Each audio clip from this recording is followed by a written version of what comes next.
구역공과 계속해서 진행하겠습니다. 오늘은 이 성경의 정경성 및 구분에 관한 그런 내용인데요. 우리에게 주어진 하나님 말씀으로서의 이 성경이 그 정경이라고 하는 이 공인된 하나님의 교회에서 이 공인된 이 정경으로서의 성경으로 확고한 자리를 굳히고 있는데, 그 정경성에 대한 것과 또 그 성경의 구분을 우리가 잠시 생각해 보도록 하겠습니다. 정경이라고 하는 이런 말은 우리가 영어에서 캐논이라는 말이 있습니다. 우리 카메라에도 캐논이라는 카메라가 있었는데, 이 캐논이라는 말은 헬라어 카논에서 나온 말인데, 이 말의 어떤 의미는 뭐냐면 갈대라는 말이에요. 또는 막대기라고 하는 그런 의미가 있습니다. 이 말은 다시 말하면 지금은 우리가 보편적으로 자라고 하는 것이 보편화되어 있죠. 뭐 30cm 자라든지 50cm 자라든지 아니면 줄자라든지 이런 자가 공식화되어서 어떤 경우는 센치로 이렇게 표현되고 어떤 데는 미리로 표현되고 뭐 그렇지 않습니까? 또 미국은 야드라고 하는 길이적 표현을 쓰고 있고, 그런데 그런 어떤 이 길이에 대한 계량화가 있기 전에는 그 길이에 재는 것을 갈대로 쟀습니다. 갈대로.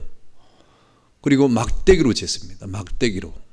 그래서 그것이 몇 자냐, 자에 대한 어떤 규정을 지어가지고 갈대의 크기 규정을 지어서 그것이 몇 자냐 하는 그런 길이를 이렇게 특정화했는데, 그래서 이 캐논이라고 하는 것은 바로 이 헬라어 카논에서 비롯된 갈대 혹은 막대기란 뜻이 있고요. 그것을 비유적으로 우리가 그 캐논을 이 어떤 규례라든지 또 이 분량이라고 이렇게 사용되었고요. 또 교회에서 권위 있게 결정되어지는 교회의 헌법, 교회 헌법도 이 캐논이라고 하는 말의 또 다른 비유입니다. 그래서 어떤 자라고 하는 그런 것이 규범이잖아요. 정해진 거잖아요. 이 자라고 하는 건 기준이잖아요. 그런 기준에 벗어나지 않는 하나님 말씀을 규범으로 또는 교회의 헌법으로 이렇게 정해진 것이고, 또 신앙과 행위의 법칙으로 사용되는 그런 의미를 가지고 있습니다. 그래서 이렇게 이 교회 헌법이나 신앙과 행위의 어떤 법칙으로 사용될 때는 우리가 흔히 지금 말하고 있는 정경이라고 하는 그런 단어로 번역이 됐죠. 그래서 성경을 우리가 정경이라고 말하는 것은 우리 신앙과 행위의 유일무이한 법칙이라는 말이고, 교회 헌법과 같이 정해진 규범이라고 하는 말이에요. 변하지 않는, 그 자의 규범처럼 변하지 않는, 그것이 절대로 이렇게 흐트러지지 않는 그런 하나님의 말씀이다라고 했습니다. 그래서 이 정경이라고 우리에게 알려진 하나님의 말씀은 바로 예수님께서 말씀하신 그 말씀, 예수님 자신의 말씀, 예수님 자신의 말씀이니까 변함이 없죠. 그리고 예수님께서 행하신 모든 행위, 그래서 그런 예수님의 말씀, 그 예수님 말씀이 우리에게 어떻게 성경에서 주어졌습니까? 사복음서죠. 마태복음, 마가복음, 누가복음, 요한복음이 바로 하나님의 이 말씀으로서 예수 그리스도께서 하신 말씀인데, 그 말씀을 우리가 복음서라고 말하지 않습니까? 그런 복음서 또는 사도들이 하나님의 영감을 통해서 이렇게 특수하게 기록된 그 하나님의 말씀, 그것이 진정한 정경이 되는 것입니다. 그래서 이 성경의 정경성이라고 하는 것은 이 하나님의 특별 계시, 그러니까 하나님의 영감을 통해서 기록된 성경이 바로 정경이 될 수밖에 없는 것입니다. 그래서 이 정경이라고 하는 것은 하나님의 영감을 통해서 기록된 그런 성경만이 정경으로 부를 수가 있는 것이죠. 그렇다면 도대체 어떤 책이 정경이 될 수가 있느냐?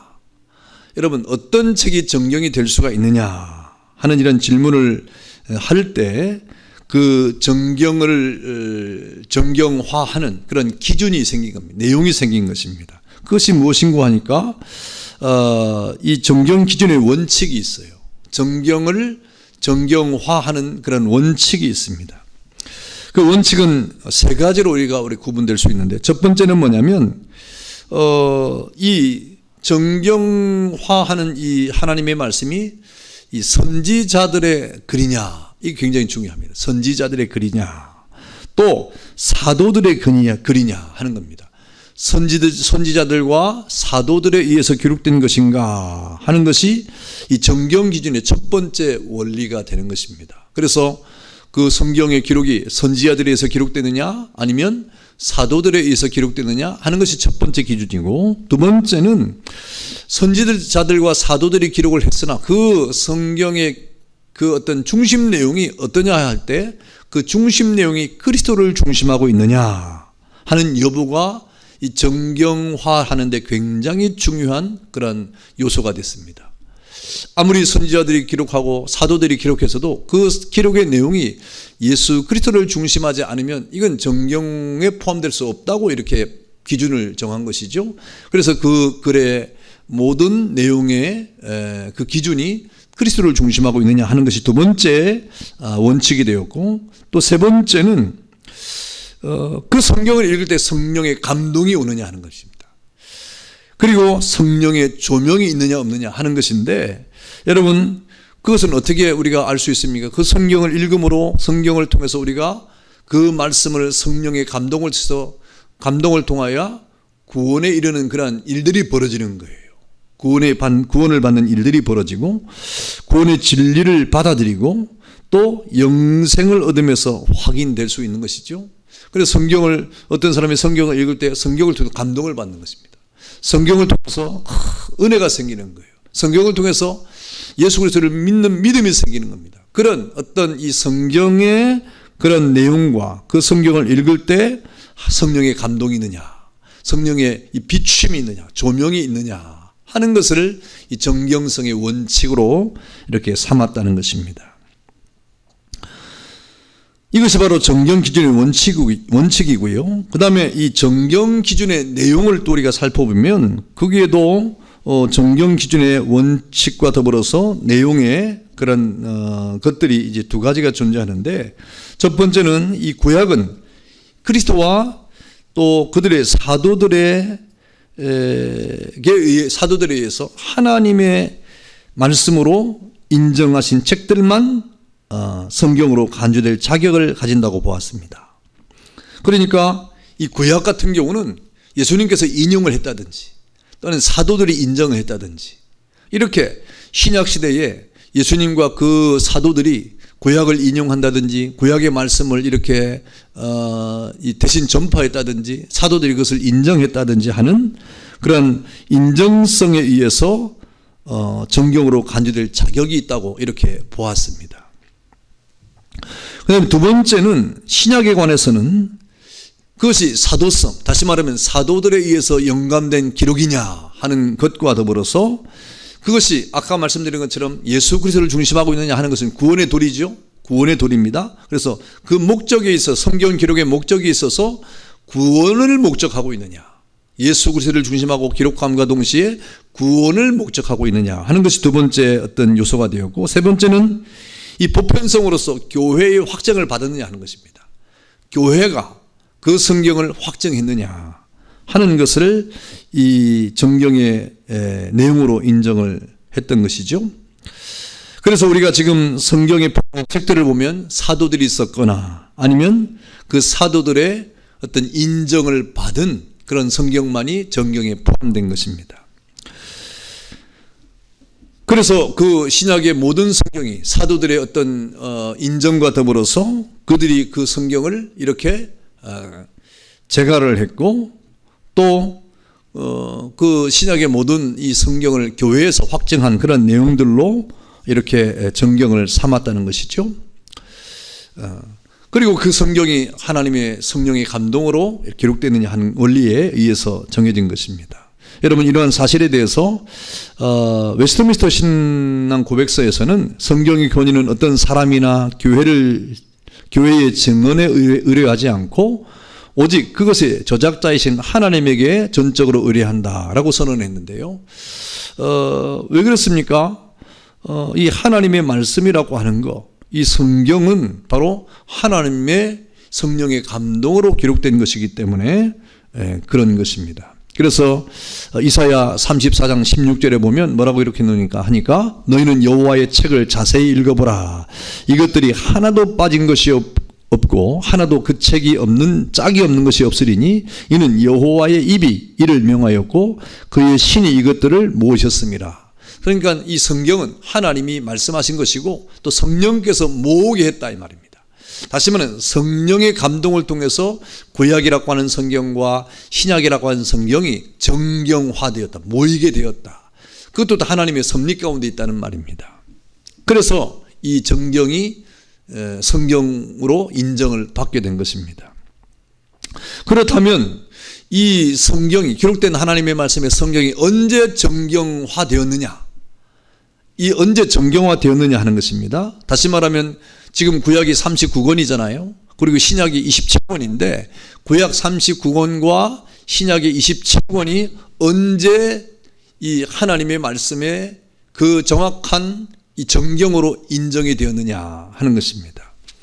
구약이 정경화된 것은 주전 5세기경에 에스라와 대공의회에 의해서 완성되었어요. 그러니까 이 에스라서나 이런 말씀을 보면 에스라서가 하나님의 말씀에 대한 개혁을 하지 않습니까? 그래서 이 이스라엘 백성을 다 미스바에 모이라고 하면서 하나님의 말씀을 율법을 낭독하고 저들에게 가르치지 않아요? 그런 에스라 시대의 공의에 의해서 이렇게 이 구약이 완성됐습니다. 그런 완성된 구약을 유대인들이 사용되어 왔었는데 이 완성된 구약이 유대인들에 의해서 사용되어 온 그런 내용이 바로 이 구약의 성경 39권인데 그 39권을 주 90년 유대인들이 얌니아 종교회의라고 하는 그러한 이 도시에서 회의를 했는데 그 얌니아 회의예요. 그 주 AD 90년에 그 회의를 했는데 그 회의에서 유대인들이 사용했던 유대인들이 에스라 시대부터 완성되어 가지고 구약의 39권으로 이렇게 인정된 가운데 유대인들이 사용했던 그 성경을 신약의 교회가 그대로 받아들인 회의가 얌니아 종교회의가 되는 것입니다. 그래서 지금도 유대인들은 구약의 39권만을 성경으로 인정을 하고 지금 받아들이고 있는 것입니다. 그러면 신약 성경은 언제 정경화되었느냐? 신약은 27권이죠. 신약의 27권은 언제 정경화되었느냐 하는 것은 4세기 말입니다. 4세기 말. AD 4세기 말에 히포레기우스 공의회 393년과 카르타고 공의회에서 이렇게 회의를 했어요. 그 공의회에서 신약의 27권에 대한 확정을 했습니다. 여러분, 이 구약의 정경화나 신약의 정경화에 있어서 얌니아 정교회의나 또 이 카르타고 공의회의나 히포레기우스 공의회에서 인정을 했다고 하는 이유 때문에 그 성경을 어떤 사람들의 회의가 이렇게 인정했다고 하는 이런 내용으로 우리가 받아들이면 안 되고 하나님께서 그 모든 종교회의를 주장하신 거예요. 사람들의 마음을 마치 하나님의 말씀을 사람의 저자에 의해서 그 모든 성품과 그 지혜와 지식과 그 모든 삶의 배경을 다 유기적으로 사용해서 하나님이 성령의 감동으로 기록하게 하심으로 그것이 하나님의 말씀으로 되어진 것처럼 오늘 구약과 신약을 이렇게 정경화하는 그러한 일에 있어서 하나님이 종교회의를 이렇게 사용하신 것입니다. 그래서 구약의 얌니아 회의나 이 신약의 카르타고 회의나 또 히포레기우스 회의라고 하는 이러한 공회를 하나님께서 이렇게 이용하셔가지고 사용하셔가지고 성령의 은혜 가운데 그 종교회를 통하여 정경화를 이루도록 하나님이 섭리를 하신 것이죠. 그래서 영감 기록에도 하나님의 크신 역사가 있었지만 영감 기록, 다시 말하면 사람이 성경을 기록하는 그 인간 저자들이 있잖아요. 모세가 모세오경을 썼고 신약에서는 사도 바울이 서신서를 기록하고 하는 그런 일이 있었지 않습니까? 그런 모든 것에서도 영감을 통해서 하나님의 영감을 통해서 감동으로 성경을 기록하게 하는 그런 역사가 있었지만 또 그것을 집성하는 모으는 성경 66권을 이렇게 하나님의 말씀으로 정경화하는 집대성하는 그런 과정에서도 하나님께서 이렇게 성령의 크신 감동으로 이루었다는 것입니다. 그래서 기록하게 하신 하나님께서 그것을 집대성하게 하심으로 보존하게도 하셨다는 것을 우리는 정확하게 믿을 수 있는 것이죠. 하나님의 성경을 기록하기도 하셨고 또 그 성경을 66권으로 모으기도 하셔서 지금 그 성경 66권이 우리에게 이렇게 찾아온 것입니다. 그 성경이 우리에게 정경화로 이렇게 찾아온 것이죠. 여러분, 이러한 성경이 우리에게 찾아온 것은 참 하나님 앞에 은혜가 아닐 수가 없습니다. 그런데 여러분, 이 정경에 대해서 이 로마 천주교나 또 다른 이단들은 성경 66권의 정경화를 온전히 믿지 못하는 사람들이 있어요. 그래서 성경보다도 교회의 권위를 더 위에 두고 성경보다도 교황의 권위를 더 위에 두는 잘못된 그러한 생각을 하는 그런 부류들이 있습니다. 그렇지 않습니다. 그래서 정경의 원리나 정경의 내용이나 확정의 내용이나 또 오늘 정경을 완성한 연대, 이건 우리에게 굉장히 중요한 그러한 역사적 사건입니다. 그래서 우리 신약의 성경과 구약의 성경이 이제 이 정경으로 이렇게 완성되었는데, 그 성경을 우리가 한번 구분해 보면 여러분, 구약은 39권이죠. 또 신약은 27권입니다. 그래서 우리가 성경이 전부 다 66권이에요. 어떤 사람들은 성경을 한 권으로 딱 갖고 다니니까 성경 한 권인 줄 아는데 그렇지 않고 그 성경 66권을 하나의 책으로 묶어놓은 거죠. 하나의 책으로 묶어놓은 거죠. 그래서 구약은 다 39권의 책으로 되어 있고 신약은 27권의 책으로 되어 있는데 그것이 하나의 성경으로 묶여져서 지금 우리가 들고 다니는 것입니다. 자, 우리가 성경을 이렇게 구분해 보면 간단하게 한번 구분해 보면 구약은 율법서가 있습니다. 율법서. 그 다음에 역사서가 있습니다. 그 다음에 시가서가 있고 그 다음에 선지서가 이렇게 있습니다. 네 가지로 구분하는 것이죠. 그래서 구약의 율법서는 우리가 잘 아는 대로 우리가 다른 말로 흔히 모세오경이라고 부르죠. 모세오경. 다시 말하면 모세가 기록한 성경이라 이 말입니다. 그 창출, 레민, 신 그래가지고 창세기, 출애굽기, 레위기, 민수기, 신명기 이 5권이 율법서로서 모세오경에 속하는 것이고요. 그 다음에 역사서는 12권입니다. 12권.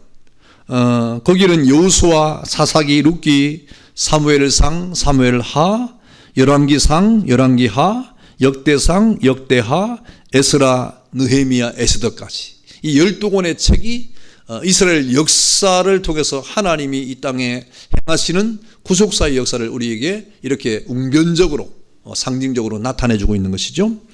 그 다음에 시가서, 이건 이 시적인 어떤 이 서정적인 면이 있는 거예요. 이 시가서는 이 성경에 아주 풍성한 인간의 삶을 통하여 우리에게 이렇게 그 은혜를 전달하고 있는 것인데 5권입니다.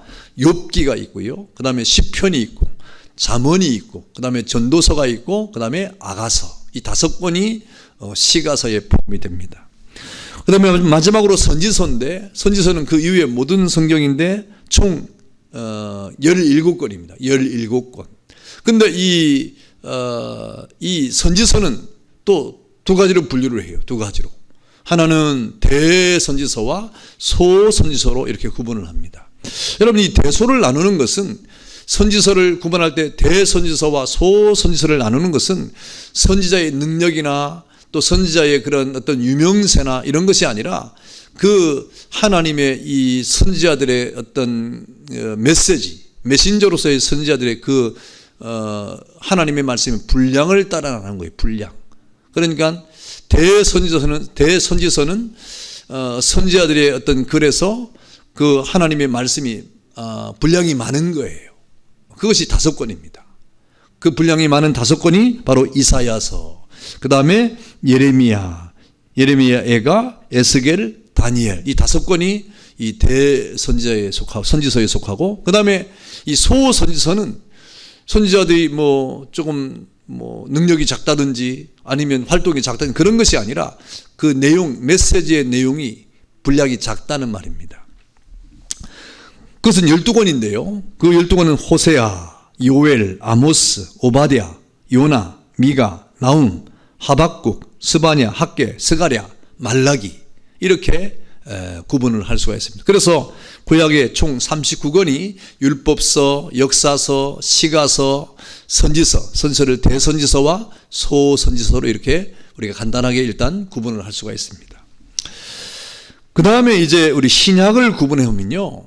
신약은, 물론 이 성경이 구분은 이러한 신약과 구약을 이렇게 구분하는 그런 간단한 구분과 더불어서 역사적 구분, 시대적 구분, 여러 가지 구분을 할 수 있으나, 여러분, 오늘은 이렇게 신약과 구약을 이렇게 우리가 기본적으로 나누어 보는, 구분을 하는 그런 구분을 해 보겠습니다. 신약은 총 몇 권이죠? 27권이죠. 27권인데, 그 신약은 복음서, 그 다음에 역사서, 그 다음에 서신서, 그 다음에 계시서, 이렇게 우리가 또 네 가지로 나눌 수가 있습니다. 복음서는 우리가 잘 아는 대로 사복음서죠. 마태복음, 마가복음, 누가복음, 요한복음, 이것이 이 사복음서예요. 사복음서. 사복음서 중에 가끔 여러분이 공관복음이라고 하는 말을 들었을 것입니다. 공관복음. 이 공관복음은 이 관점을 같이 하는 이런 복음서라는 그런 의미를 가지고 있는데, 그 공관복음은 세 개예요. 마태, 마가, 누가, 이 세 가지 복음서가 공관복음이라고 말하고요. 거기에 요한복음이 합하면 이제 사복음서, 이렇게 우리가 말을 합니다. 그 다음에 역사서는 사도행전 하나입니다. 사도행전. 사도들의 행전을 통하여 복음을 전했던, 그리고 사도 바울의 제1차, 2차, 3차, 그 다음에 로마의 복음을 전했던 이러한 이 역사적 사건을 기록하는 이런 역사사가 사도행전이고요. 그 다음에 서신서는 21권입니다. 21권. 로마서, 고린도전서, 후서, 갈라디아서, 에베소서, 빌립보서, 골로새서, 데살로니가 전서, 후서, 디모데전서, 디모데후서, 디도서, 빌레몬서, 히브리서, 야고보서, 베드로전서, 베드로후서, 요한일서, 요한이서, 요한삼서, 유다서, 이 21권이 서신서, 편지예요. 편지. 서신서란 말은 편지입니다. 편지 글이에요. 그래서 그 당시에 편지를 써가지고 그 지역의 교회들, 이 로컬 처치의 교회들이 서로 회람, 돌아가면서 성경을 이렇게 읽었다, 이 말이죠. 그런데 우리 서신서는요, 또 몇 가지 구분이 있습니다. 복잡하지만 여러분, 그냥 그런 것이 있다고만 여러분 기억하면 되겠습니다. 이 서신서에는, 여기 보면 이 옥중서신도 있어요. 옥중서신. 그 옥중서신이라는 말은 이 감옥에서, 옥에서 편지를 썼다는 말이에요. 누가 감옥에서 편지를 썼다, 이 말입니까? 예, 사도 바울이 옥중에서 편지를 썼다. 그래서 옥중서신은 에베소, 빌립보, 골로새, 빌레몬, 이 네 가지가 옥중서신에 들어가지요. 또 여기는 목회서신도 있어요. 목회서신. 그것은 뭐냐면 목회적 관점에서 서신을 보낸 거예요. 그것이 바로 디모데전서, 디모데후서, 이렇게 되어 있습니다. 그건 디모데에게 편지를 쓴 것이란 말이죠. 그 외에도 여기에는 이 개인 서신도 있어요. 개인 서신. 개인에게 보내는 그런 서신이죠. 그런 구분이 있는데, 우리 이 신약에는 서신서가 21권이 있다. 이렇게만 우리가 한번 알아보면 좋겠습니다. 그 다음에 계시서는 요한계시록 1권이 있습니다. 이렇게 우리가 신약을 27권으로 우리가 받아들이면서 그 신약적 구분을 우리가 해왔습니다. 복음서 4개, 그 다음에 역사서 하나, 그 다음에 서신서 21개, 그리고 계시서 하나. 그래서 총 27권의 신약을 구분했습니다. 이렇게 하나님의 말씀이 우리에게 정경화돼서 이 확실한 하나님의 말씀으로 우리에게 지금 와 있는 것이 얼마나 감사한지 몰라요. 여러분, 이 정경이 이렇게 우리에게 이루어져 가지고 확실한 기본이 돼서, 확실한 우리 믿음과 생활의 유일한 법칙이 돼서, 그것이 우리에게 이렇게 왔다고 하는 것은 정말 감사한 일이 아닐 수 없습니다. 그래서 여러분, 성경을 가까이 하고 하나님 말씀을 늘 가슴에 새기고 그 하나님 말씀을 귀하게 생각하고 여러분 늘 이렇게 주님과 동행하는 은혜가 있기를 바랍니다. 자, 내용 연구를 우리가 보겠습니다. 자, 내용 연구. 첫 번째 1번입니다. 정경의 의미에 대한 다음 설명 중 가로 안을 채우십시오 그랬습니다. 예, 정경의 의미에 대한 그런 내용입니다. 자, 정경의 영어 캐논은 헬라어 카논에서 온 것으로 그 의미는 뭐죠? 예, 첫 번째는 갈대, 또 막대기, 혹은 뭡니까? 예, 교헌. 그러니까 갈대, 자, 막대기란 그런 뜻이 있고, 비유적으로는 규례라는 그런 의미가 있고, 분량이라는 그런 의미가 있고요. 또 그렇게 사용됐습니다. 그래서 교회 회의에서 권위 있게 결정한 교헌 또는 신앙과 행위의 법칙 이런 의미로 사용되는데, 그렇게 사용할 때는 바로 정경으로 이렇게 번역을 했습니다. 그래서 원래 이 카논이란 그런 어원적 의미는 갈대, 자, 막대기라는 의미인데 비유적으로는 교회나 분량으로 사용되었고, 또 교회에서 사용될 때는 교헌이나 신앙과 행위의 법칙으로 이렇게 사용될 때는 정경으로 번역돼. 정경으로 번역을 했다 그랬습니다. 자, 두 번째, 다음은 정경의 3대 원칙에 대한 설명입니다. 가로 하나를 채우세요 그랬습니다. 정경화하는 3대 원칙이 있어요. 그건 뭐냐면 우리가 보는 이 성경이, 이 상대서라고 말하는데, 성경이 선지와 누구요? 사도의 것인가 하는 것입니다. 사도서인가 하는 것이죠. 선지자의 글인가 아니면 사도들의 글인가 하는 것입니다. 두 번째는 그 내용이 무엇을 중심하고 그리스도를 중심하였는가 아닌가 하는 것이 이 정경의 원칙이 아주 중대한 그런 내용이죠. 그 다음에 읽을 때 어떤 감동이 있어야 됩니까? 성령의 감동과 조명이 있는가 없는가 하는 그 결과를 보면 알 수가 있습니다. 그래서 여러분, 성경, 정경화된 성경을 읽으면서 많은 사람들이 성령의 감동을 받고 성령의 조명을 받고 구원에 이르지 않습니까? 여러분, 이 성경이 그래서 정경이 되는 거예요. 자, 그 다음 세 번째, 다음 중 성경의 정경에 대한 원리가 아닌 것은 무엇입니까? 하나 고르는 것이죠. 자, 1번, 구약은 그리스도와 그의 사도들이 하나님의 성문 말씀으로 인정하신 책들만이 성경으로 인정되었다.